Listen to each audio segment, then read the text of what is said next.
The first time I saw an ENGL amp and cabinet, I was still living in America. I probably was going to be in South Bend, Indiana. And really the thing that I remember is just this silver faceplate just staring at me. And then like the silver logo, just ENGL. It looked just amazing, sleek, but just stylish and metal as hell. And I'll never forget that. And that's really where my love affair for ENGL really started. So from a design aspect, I really loved the way that ENGL looked. And I never forgot that. I can still remember looking across the stage. And I can just, I'm just looking at this, just going, wow, this thing looks incredible. And from the design alone, I was hooked. And this was going to be a while before I was going to be able to really afford amps or do anything with amps, or before I really got any good at mixing. I mean, this was a long time ago. Still living in the States, so it's at least 15 years ago. And just never forgot that impact of wow, the impact. And when I plugged this in, and I just plugged it in, and I went,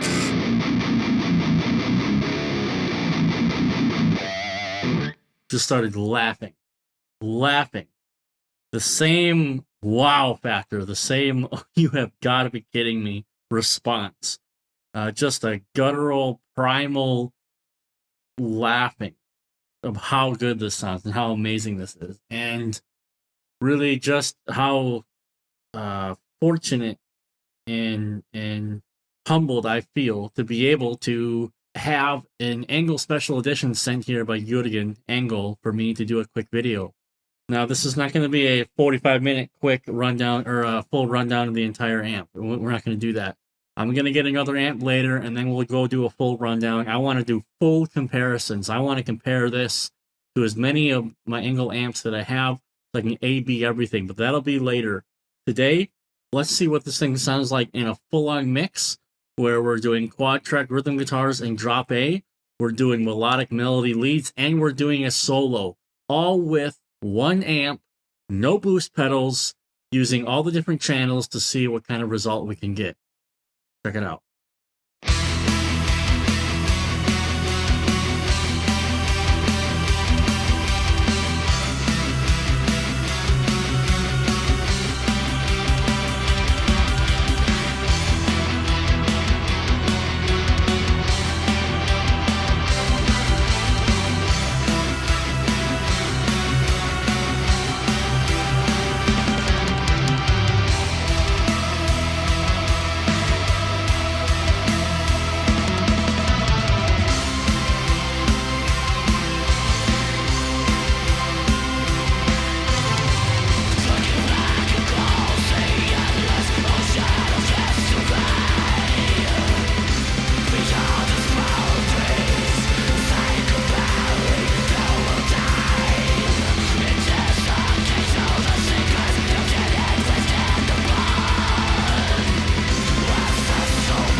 I know the song was a little bit long in the tooth, but there's a solo in there, thanks to Tommo, amazing solo. And actually, there's a couple of things with working with the amp and doing the reamps and trying to get the song recorded. I was able to see where certain channels are better for certain things, which we'll talk about right now. So if we look at the amp, we can see it's got a lot of channels, but ironically, it makes sense. So, I mean, you have the top row here, where over there it's your clean gain, clean crunch, and then the tone stack going into the presence and the volume and things like this, and reverb. And then you have the bottom row where you have your lead 1 and lead 2, the tone stack going into the volumes, the master, and everything just makes sense. And all of these buttons here really are not that confusing. Even without a boost, just on lead channel 1, everything down the middle.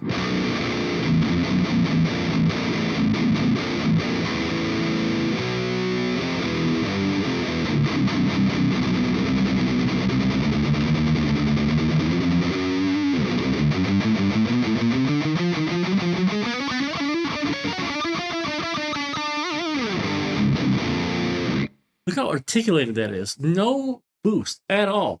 Just everything down the middle. And this thing is so articulated. That's one of the reasons why ENGL is always the amp that I go to. It's my favorite amp. It's so easy to work with. It does what I want it to do, and it's so easy to get what I want from it. So let's just go over here real quick. Like I said, this is just going to be a quick recap, guys. Let's just go over the two main gain channels. Show you guys a little bit of difference here and dial in the tone. I'm just using the balanced SM57 IR from Celestion. Now I know some people are going to bitch about that because it's not a real cab, therefore it's not a real demo, derp. Can't help ignorant people on the internet. Can't do anything about it. So what we're going to do here is we're going to do the lead 1 first, which I have right here. And then you can see here, I have the high gain button enabled. And without that enabled, we kind of get a little result like this.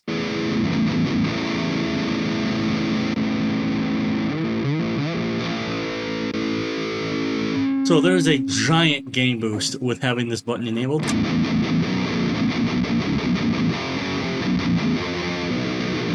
And it's a ridiculous amount of gain already on lead gain 1.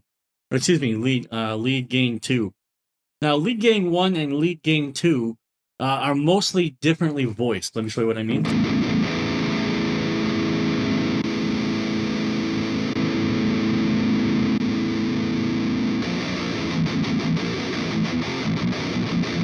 Lead 1 is a bit more scooped, a bit more raw sounding, has more of that aggression. Lead 1 is what I used for the rhythm guitars for the song that you heard. Lead 2 is what I used for the melodies and the solo, in particular the solo. It really helped round the solo out a bit more. It was a little too harsh reamping with the lead 1 with the settings that I had, but when I changed the IRs a little bit and changed the channel, the lead smoothed right out, rounded out, sounded amazing.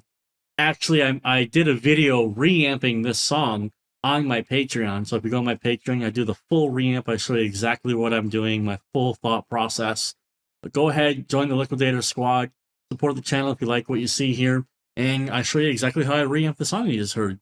So anyway, going through here, the simplicity continues. We just have bass, middle, treble, and then presence. And as you guys know, the secret to getting the ENGL amp to work for you is getting the relationship between the presence and the treble correct.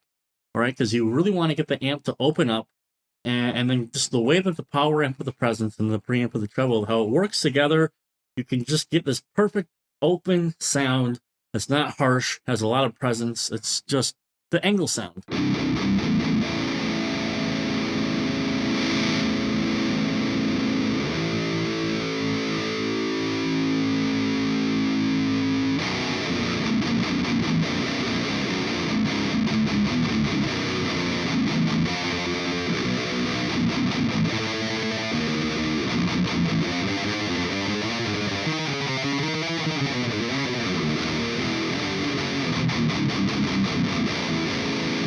So pretty crazy. Again, no boost. I'm connecting. You can look at me. I'm pulling on the cord from the guitar.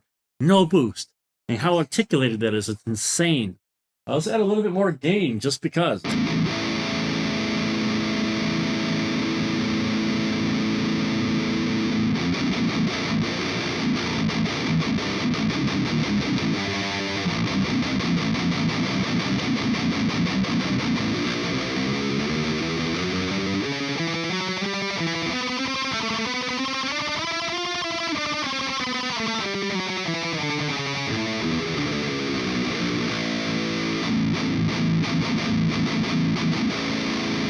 Just it's incredible articulation. Haven't even touched anything. Let's go on to the bass in the middle now.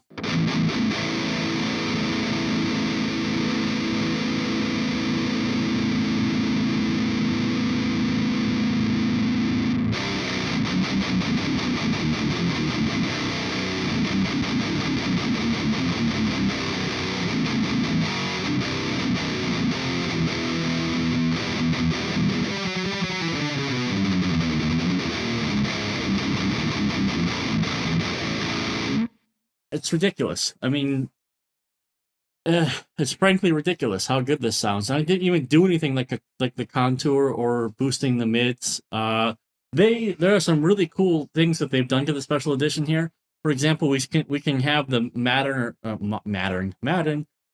or classic tone here. We have the depth boost, mega low punch, incredible.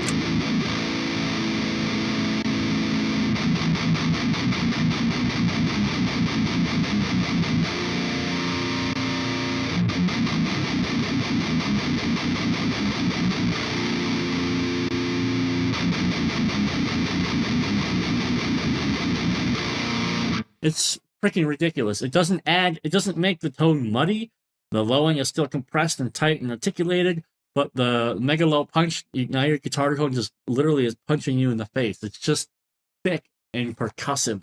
For low tunings, this is fantastic. I even have to be honest, I haven't even played this amp yet with like a standard E guitar, like chugging, mostly just to play the melodies. I have a lot of time with the amp. I got to send it back. So once I'm literally done recording this, I got to message you again. We're going to get a return label, and I got to put it back in the box, and it goes back, right? That's why I'm not going to do a full in-depth thing here. We'll do that later. But these buttons all make sense. These are all articulations and sonic options that you can get the tone where you want it to be right away from the amp.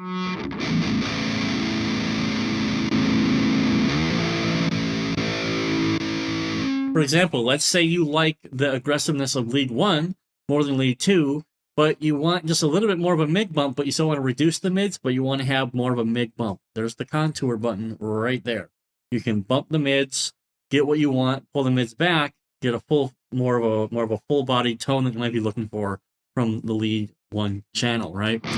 Let's go ahead and get into lead 2 really quick.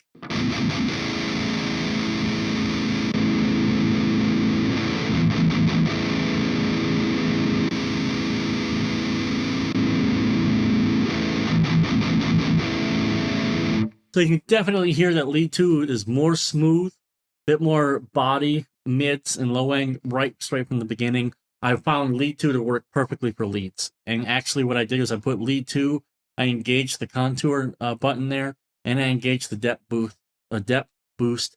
And for leads, they were just, you heard the mix. It was thick, full bodied. The solo sounded just massive, like it was just, a baseball bat of guitar tones. And obviously you're going to need to change the EQ settings now, so let's do that.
I'm telling you guys, this amp is a beast.